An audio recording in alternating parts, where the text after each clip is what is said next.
Tuan-tuan, apabila orang Islam berkelahi dan mereka berpecah, akhirnya bumi Al-Aqsa ditawan oleh orang-orang Kristian semula. Pada zaman itu 70,000 orang Islam dibunuh di sekitar Masjidil Aqsa.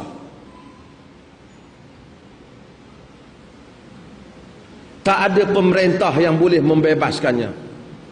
Ada banyak sultan-sultan Az-Zinkiyah tak dapat membebaskannya. Walaupun banyak sultan yang baik seperti Nuruddin Az-Zinki baik, tetapi tak dapat membebaskannya.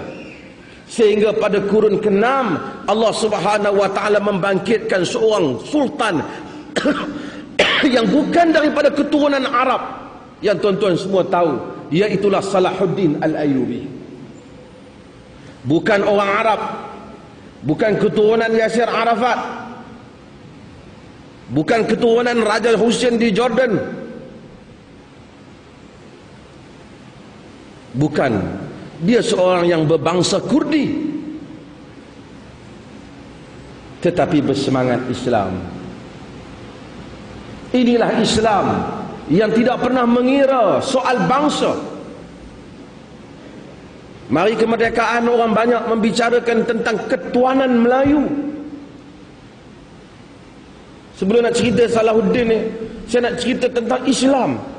Islam tak pernah menceritakan tentang ketuanan Arab, tapi Islam cerita tentang kedaulatan Islam. Seseorang yang dilahirkan Cina, dia tak boleh nak jadi Melayu. Macam mana nak jadi Melayu? Siapa yang dilahirkan Melayu, macam mana nak jadi Cina? Bukan kita boleh pilih, abang anak kita bagi jadi Cina abang, bukan boleh. Dah kita Melayu-Melayu lah dia. Orang tak boleh orang Cina nak masuk Melayu, dan tak boleh orang Melayu nak masuk Cina. Tetapi orang Cina dan Melayu dan India dan apa bangsa pun boleh menganut Islam. Boleh menganut Islam. Dan apabila menganut Islam, tidak ada perbezaan kaum dalam Islam. La fadla li arabiyyin ala a'jami illa bitaqwa, kata Nabi. Tidak ada lebih orang Arab atas orang bukan Arab, melainkan dengan takwa. Tak ada. Tak perlu sangat untuk dipikirkan tentang ketuanan Melayu. Yang perlu dipikirkan ialah tentang kedaulatan umat Islam dalam negara. Dalam sejarah Islam, Islam adil. Islam tak pernah wajibkan orang Islam kena jadi Arab. Memang semayang kena baca Arab lah, Al-Quran dalam bahasa Arab, tapi tak wajib untuk orang yang lahir kena pakai baju Arab. Tak wajib. Kalau tuan-tuan lahir daripada kecil sampai ketua duk pakai baju Melayu dengan kain plekat ni pun, tapi akidahnya betul, ibadatnya cara Nabi, masuk syurga insya-Allah. Tapi kalau pakai cara Nabi, mengaku adik-beradik Nabi dan keturunan Nabi, tapi perangai tak macam Nabi, tak masuk syurga. Tidak ada kelebihan dalam hal ini. Nama-nama sarjana besar dalam Islam, Al-Imam Al-Bukhari yang meninggal pada tahun 256 Hijrah, orang Bukhara, Uzbek, Abu Abdullah Muhammad bin Ismail Al-Bukhari, bukan orang Arab. Al-Imam At-Tirmidzi yang meninggal pada tahun 297 Hijrah, Abu Isa daripada Tirmidz, bukan orang Arab. An-Nasa'i bukan orang Arab yang meninggal pada tahun 303 Hijrah, bukan orang Arab. Tapi kita semua sebut nama mereka. Rawahul Bukhari, Rawahul Muslim. Cuma Imam Muslim yang meninggal pada tahun 261 Hijrah itu ada sedikit ulama kata dia mungkin Arab dan mungkin tak Arab. Yang lain Al-Bukhari, At-Tirmidzi, siapa lagi? An-Nasa'i bukan orang Arab.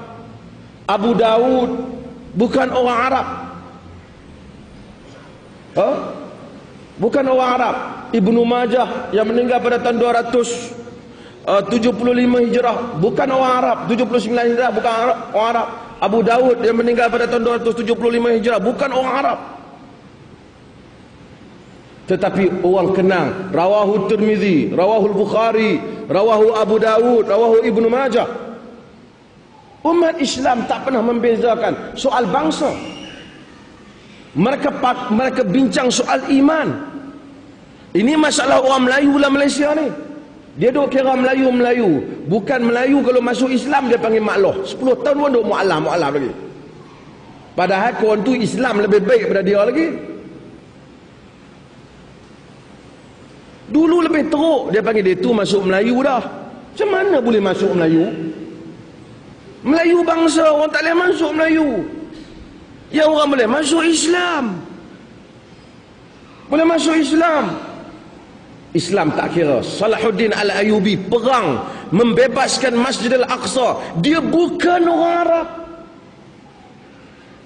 Tetapi ribuan tentera di kalangan umat Islam termasuk orang Arab berperang bersama-samanya, dan Allah mentakdirkan akhirnya Al-Aqsa bebas di tangan Salahuddin Al-Ayyubi.